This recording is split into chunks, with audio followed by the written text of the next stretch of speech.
have went ahead and issued a Viper 6 alert day since all types of winter weather are possible, with the highest impacts likely north of I-20. So snow, sleet, and ice is what we'll be watching for. And remember, it's all dependent on the temperatures. So places that are well below freezing, like our northern counties, could have the highest chance of snow. Freezing rain and sleet possible in the central half of the CSRA. Could just be rain to the south. More details at 10. Why? Your home for memorable. A Viper 6 alert day will go in effect on Friday due to the potential of winter weather, especially north of I-20. The rest of us could just see rain, but I will break down all the details along with your cold weather forecast coming up. Right now on News Channel 6 at 10, the body of President Jimmy Carter arriving in Washington, D.C. today. We'll show you that ceremony. Also ahead, helping those in need stay warm as these temperatures drop. What you need to know as your News at 10 starts now. Live from Television Park, this is WJBF News Channel 6 at 10 on MeTV. Good evening, everybody. I'm Brad Means. We do thank you for joining us as coverage you can count on begins with the state funeral for Jimmy Carter moving to the nation's capital to pay their respects. Reporting in Washington, I'm Basil John. It is time now for our first look at the weather, and for that, let's check in with our chief meteorologist, Jenna Petracci. Well, it is a clear and cold night for sure, with a lot of us below freezing already at the 10 o'clock hour. You're taking a look at our Terry Lambert Hyundai Skyview cam now from Wellstar MCG Health. We were well below freezing this morning with a low of 24 degrees at Augusta Busch Field. Of course, no rain today. High pressure is in control, keeping us dry and clear. High today was only 48.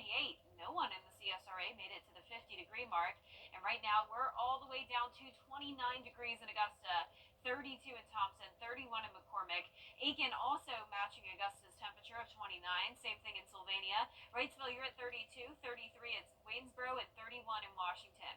Dew points are very low in the 20s across the board, so you can tell how dry the air is and how calm these winds are. The winds are a little bit higher in our western counties, up to 5 miles per hour. But when we have calm winds, that really allows those temperatures to fall. So with a 0-mile-per-hour wind in Augusta and Aiken, it's no surprise that those temperatures are now into the upper 20s.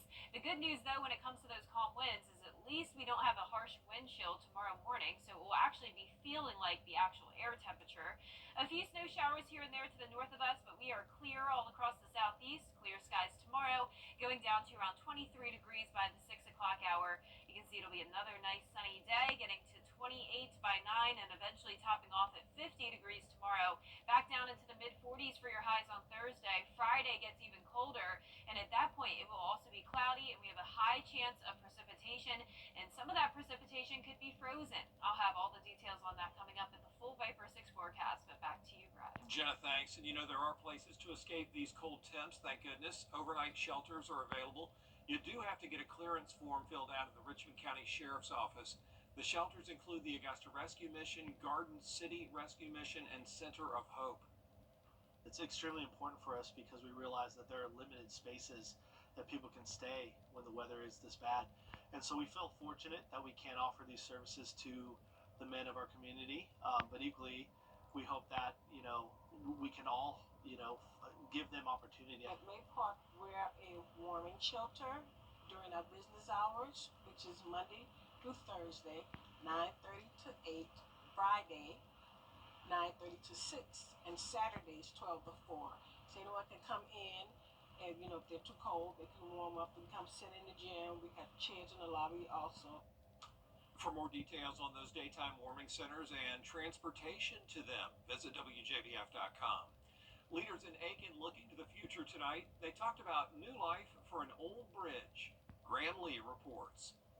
It's been nearly a decade since the South Carolina Department of Transportation closed the Fairfield Street Bridge, but city leaders are starting off the new year with efforts to get it reopened. The Fairfield Street Bridge has been transferred to the city of Aiken. The DOT is also transferring $1,300,000 with that to help with the rebuilding of the Fairfield Street Bridge. It's one of several bridges in the city that have closed in recent years. The York Street Bridge also closed in January 2016, but reopened about a year later. Fast forward to January 2023, and the Union Street Bridge closed. City leaders announced that bridge would not reopen last September. it's become a hassle for some living nearby. We live in Marion, and our traffic has probably tripled since these bridges have closed. A public meeting giving stakeholders the chance to look at a rough draft of what the bridge could be. Plans call for a design similar to the York Street Bridge, a wooden bridge aimed to accommodate drivers and pedestrians. It's very exciting, and certainly 9 years, and I used to live on Fairfield Street, but when the bridge was actually open. The cost for a rebuild is an estimated $4 million. The idea is to help traffic flow and make downtown more accessible. Right now, with 2 of the 3 bridges closed, there is no way to get from the historic horse district to downtown between York Street and Marion Street. So again, this will provide another means to do so. I love it. I want to see it reopen. We need more bridges downtown, and I think the construction of it, if it's anything like what they did for York, is going to be fantastic. City leaders will take feedback from the public and property owners and present it to the Design Review Board.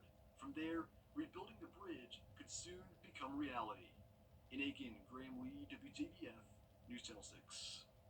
Augusta city leaders back to work with new members and a new mayor pro tem. The board welcomed new District 7 Commissioner Tina Slindak and new District 5 Commissioner Don Clark. City leaders also voting to make Wayne Guilfoyle the new mayor pro tem, defeating Commissioner Alvin Mason. Guilfoyle gathered support for his 10 years serving on the commission. I feel good about, my nomination, and I'm glad that he is going to be here for the 2 years to serve as mayor pro tem. I think that, I know that he is more than capable of serving that position, and I look forward to working with him. Commissioner Alvin Mason, who missed 6 months last year after back surgery, told commissioners after that back operation, his heart stopped for several minutes. He had to be revived, but he feels able to come back and continue work as a commissioner. Aiken County has a brand new sheriff. He's Marty Sawyer, got sworn in this afternoon, and he spent the last month getting ready for the big day, for the transition, where he's already finalized his command staff. He's met with local leaders to talk about his plans as sheriff and understand their needs. So far, they're 100% behind us. Money is something we have to consider. Like I said in there, we want to be good stewards of taxpayers' money and use it the best way we can, but we also want to put as many people on the street and investigations and dispatch as we can have. Sawyer focused on improving the sheriff's office with better training, equipment, and mental fitness for his team. He also plans to boost visibility in rural areas by adjusting patrol schedules. We have very cold air in place this week, and that will continue even into the 3rd week of January. Temperatures really aren't budging. And we're also going to have some moisture move in by Friday, and that could bring us the chance of winter weather. I will have your full forecast when we return.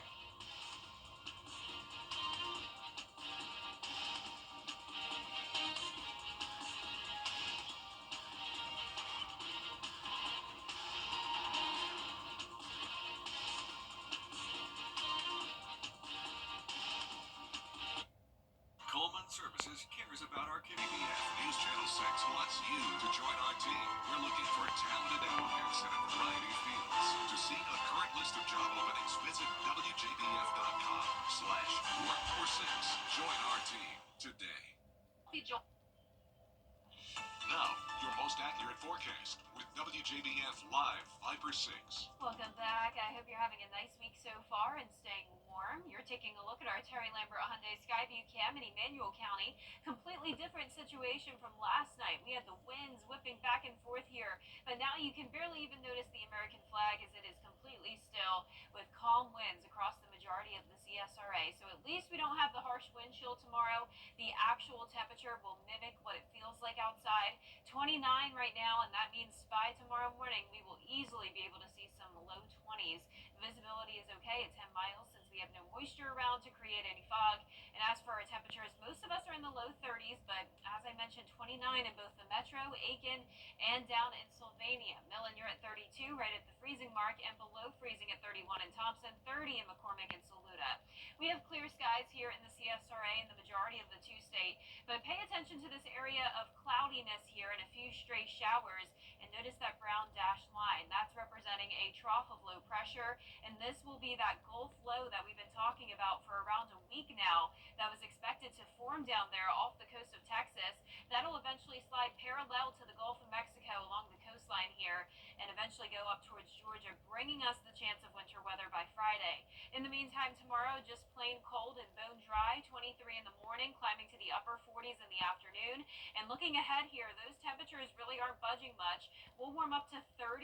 You could call that a warm up maybe on Saturday morning. We will get closer to the freezing mark, and that'll play a key factor in our forecast because the closer we get to freezing or below or above means that we will have a less likely chance of any freezing precipitation heading into Saturday morning, but definitely a chance of that frozen precipitation Friday morning with a low of only 23. Now, when we start to talk temperatures near 20 degrees or below, it's also important to remember your frozen pipe safety tips, especially if you have pipes on the exterior of your home that are sensitive to the cold. Open the kitchen and bathroom cabinets and be sure to let some cold water slowly drip from your faucets. Now, let's talk about that alert day for Friday. It's going to be from the late morning hours to the evening. Widespread rain likely. That is guaranteed. It's just a matter of how cold will these temperatures get in order to produce some freezing rain or sleet. And then the highest chance of snow will be north of I-20. So let's break it down per region. The northern half of the CSRA has the highest chance of winter weather. So if you want to see the snow, that's the best place to go. But unfortunately, the snow will most likely also come with the ice. So freezing rain and sleet once again. And there's also a pretty good chance of that across the metro, including Richmond, Aiken County. Our southern line counties have the chance of just seeing a cold rain here. So our future cast shows the front approaching us. You can see the low pressure as well. Now by Friday afternoon, this particular model has been aggressive with the snowfall. I do think that's a bit overdone, but I think this is a good example of what we could be looking like. So this is Friday at 6 p.m. Notice some pink there representing the ice. The southern half of the area just seeing green, which would be rain. Then it all transitions to rain as we warm up above freezing Friday night, and that low pressure exits off the coast of the Atlantic. So it's all going to be based on those temperatures. Once again, we will keep you updated. As of now, it looks like pretty much every county has the chance of seeing at least a little bit of sleet and also that freezing rain, primarily in our northern counties. We're seeing those totals up to around a quarter of an inch, so we'll definitely have to watch for that dangerous black ice. Our lows tonight will be in the upper teens in some places. Highs tomorrow will be in the upper 40s to around 50. And that 10-day forecast showing the alert day on Friday with a 70% chance of precipitation. Then a few showers into Saturday morning, drying out, staying sunny next week, and also staying cold. The temperatures are pretty much staying around the same. All right, Jenna, thanks. We appreciate you. Still ahead, the Laken Riley Act passes the House. We're going to hear from both sides of the aisle on what this bill means. Next.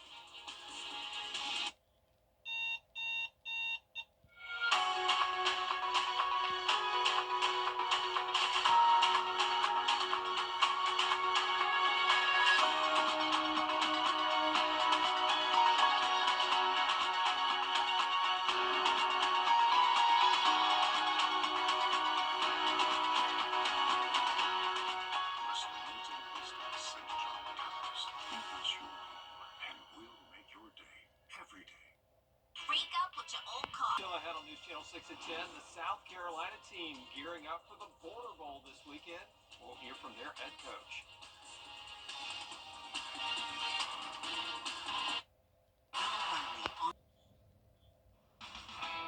Now, WJBF sports coverage you can count on.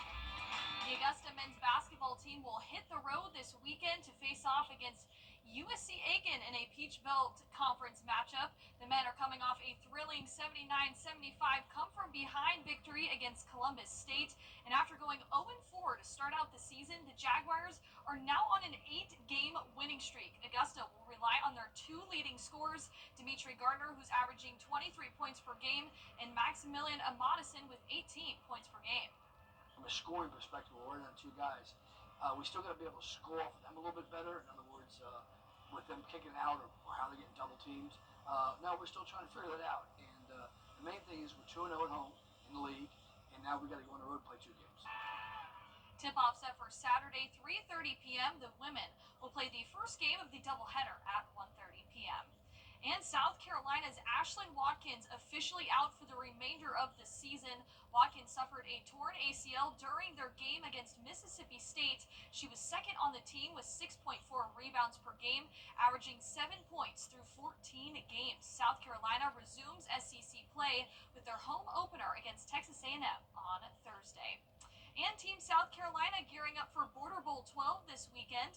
Players and coaches both practicing to prepare for Team Georgia. CSRA players from the Palmetto State practiced Tuesday evening at North Augusta High School. The top athletes from South Carolina and Georgia all coming together for their final high school game of their careers. Some athletes, though, see it as an opportunity to also get a college scholarship. It's always neat to see them gel together throughout the week and get to know each other and bond. You know, you can see throughout the week that how they've come together as a team. And over to high school basketball, the Cross Creek Razorbacks hosting the Harlem Bulldogs in 3A region play in the third quarter. Cross Creek up 36-21. Bulldogs trying to get back in it. Jaden Futrell makes a nice cut to the basket for the layup. Then on the other hand, Jaden Priester drives and goes up, soars for the dunk. Razorbacks then come up with the steal. Braylon Maddox takes it coast to coast and he slams it home. Cross Creek improves to 14-1 on the season. And over to college hoops, the Georgia Bulldogs trying to upset the 6th ranked team in the country, the Kentucky Wildcats. The Bulldogs had the momentum in the first half, especially going into halftime with Asa Newell draining the three at the buzzer. Georgia improves to 13-2 overall and picked up the first win in SEC play with an 82-69 win, their first victory versus an AP top 10 opponent since 2020. That'll do it for sports. We'll be back. Automakers AikenArts.com. At WJBF's Television Park Productions, our mission is to provide local businesses with top quality video and digital content at an affordable price. With decades of experience, our award-winning creative team will guide you step by step through the creative process, resulting in a successful marketing message for your brand. Over the years, we've helped hundreds of local businesses expand their voice. Visit WJBF.com/creative to find out how we can do the same for you. And last but not least, a boy up in Charlotte, North Carolina has loved being loud from day one. And you know what, y'all? That just might be the ticket to his musical dreams. And while he makes a ruckus behind the drum, his mom hears something sweet at play. John Lee has the story of a kid's passion and his mother's devotion. At the Vapa Center in Uptown Charlotte, musicians tune out noise from the outside world by making their own racket. You're able to make like really good beats. My name is Kingston Price and my stage name is Drummer King Price. At 8 years old, he feels at home surrounded by sound at music venues like Friday's Dope House. I felt like I was just like born to drum. Like I just like came out of the womb just ready to play. He's not exactly exaggerating. When I was 1, I started like banging on the drums, started playing with my dad like on tracks, and then I started doing my first show when I was 3. R&B is his jam, from Michael Jackson to Bruno Mars. His drum resume to be 8 years old is insane. His mother, Lacacia, is also his manager. For me, when you see that your kids are good at something, you should invest into it. Her little drummer boy stands out every time he sits down at local events. I played in the Charlotte Knights, the baseball field, played Taste of Charlotte, Charlotte's Kids Fest. I always tell him, play as if somebody is watching you for another opportunity. At first, it's like kind of scary. It's like, all right, there's a lot of people, but then when I start to play off, I'd be like, all right, it's good. We're chilling. A lot of talent at a young age, huh? Yeah, I mean, that is so impressive. Wow. That kind of reminds me of my cousin. He's about 12 years old and he loves to play the drums, very musical. So, very cool. Follow your dreams one day, right? Yeah, you're right. Good story to have today, 20 years after the death of Rush drummer Neil Peart, one of the best to ever play, they say. Yeah. And now we see a young up-and-comer who could be the next Neil Peart. We'll see. Yeah, and I love that his mom is already collecting videos of him playing when he was really young, like an infant, because I relate to that too with the videos I have of me as a kid doing the weather forecast, and it's so cool to look back on now. So he's going to love seeing those videos when he's way older. Well, our 10-day forecast is showing some very cold weather this week, and once again, Friday is the day we'll be watching for rain and a winter mix. A few light showers into Saturday morning, but most of your weekend looks great. Sunny and dry, just still cold, and cold into next week as well. Lows are staying in the 20s, highs are mostly staying in the 40s. All right, Jenna, we'll stick with you for what happens from here. For now, though, we hope you'll join us for News Channel 6 at 11 at the top of the hour.